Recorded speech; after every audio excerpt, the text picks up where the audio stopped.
and I just want to comment about some of the things that Kevin asked and how he asked it. But the initial contact with the prospect is that, of course, he was calling me as soon as possible, as soon as I got logged onto the website.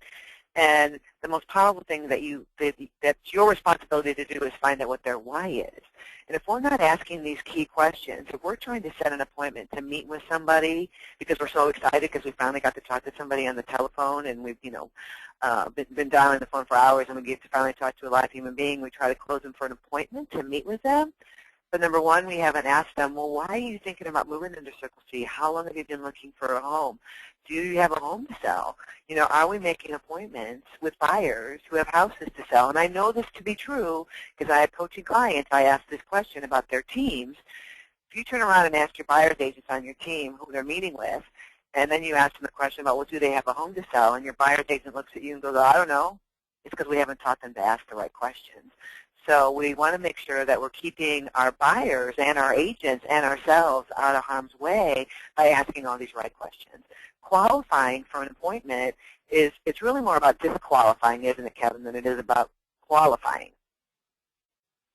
Absolutely. And I guess the thing that I want people to think about is no matter what Stephanie told me, I was positive, I was upbeat, and I reaffirmed what she was telling me with a positive response.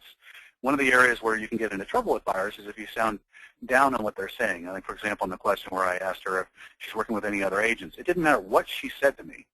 I just said, great, super, terrific, whatever it was, and I kept moving on. I didn't tell her I was part of the biggest team. I didn't tell her I was from the best office. I didn't tell her I was the best agent. They don't care about any of that stuff. It's not appropriate to argue with them about it. You'll find out when you go to close an appointment if she's really working with an agent. They will tell you at that point, yeah, no, I'm actually out looking in the car with my cousin's best friend, in which case the appropriate question is, are you under a written representation agreement? And if they are, you just move on. So it's a matter of being positive. You probably also heard me repeat and affirm almost everything Stephanie said. And you're doing that because it changes the pacing of the conversation. So, for example, let's just run through the first couple questions so you can hear how this sounds different than when Stephanie and I did this. And this is a practiced skill. If you don't have this practice, you're going to have problems in conversations because it's going to sound like you're interrogating somebody. So, ring, ring.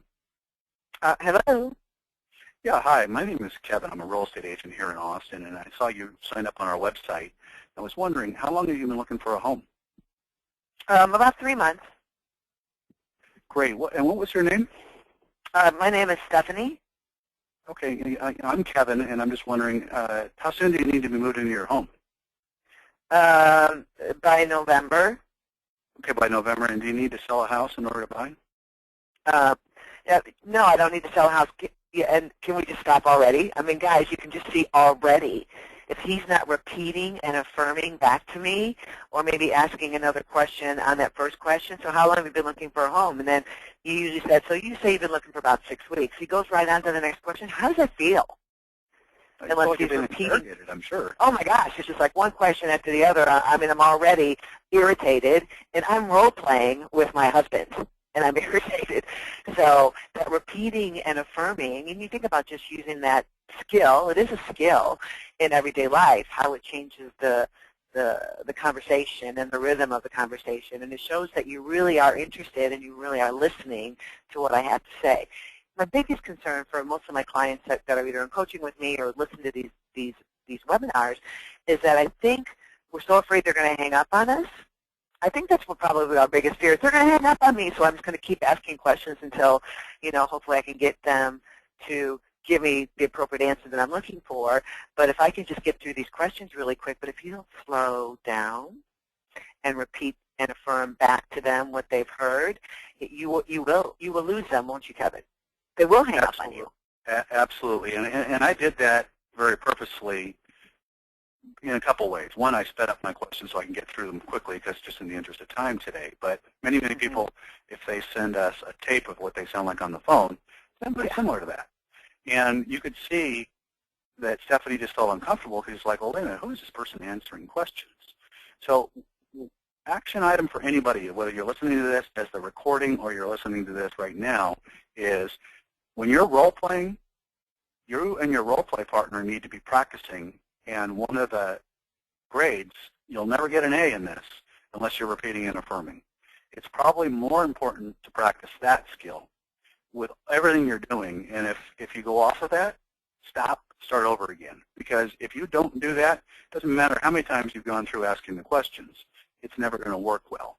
I can tell you I was not very good at this 4 or 5 years ago, and my coach at the time worked with me and worked with me and worked with me, and once I got this down, everything became really, really easy. You'll see this in the objection handling, that it's not just a skill of knowing what to say, it's all the repeating and affirming, the positive. You see a note in there about vocal presence and tone. You have to sound confident, but not arrogant. You have to be able to be positive on things. You have to be able to not be doing what are called upswings, where you sound tentative, and do downswings when you're asking key questions. You're going to focus on disqualifying, and that's that confidence of going through where no matter what Stephanie was telling me, I wasn't even judgmental about getting excited about meeting with her or not, because I still don't know what Michael Lynch from Leader 1 is going to tell me. I don't care. I'd like for it to work out and for me to be able to see her on Sunday, but if it doesn't, that's okay too. And if I do enough prospecting and lead follow-up, I have enough opportunities. And so if you feel yourself hanging on a thread on, oh God, I hope this one buyer I'm working with works, it's because you're going through the process and you're not doing enough lead generation and lead follow-up. Now, the other point that I wanted to see here is no arguing. In other words, I didn't argue with her about anything. She brought up the point about, oh, do I need to get pre-approved? And I didn't make it a big confrontational thing like, I'm not going to work with you if you don't get approved. That'll come if I have to make a call back to her because Michael said you can't buy a house. And it's definitely a skill that works with just about anybody. One of the objections I'm going to go through, I'm going to have Stephanie demonstrate pretty hostile behavior. And I'm going to demonstrate how if you give a nice, rational expectation in terms of explaining things and setting an expectation as to why you're asking the question, you'll see that even the most hostile people will actually calm down.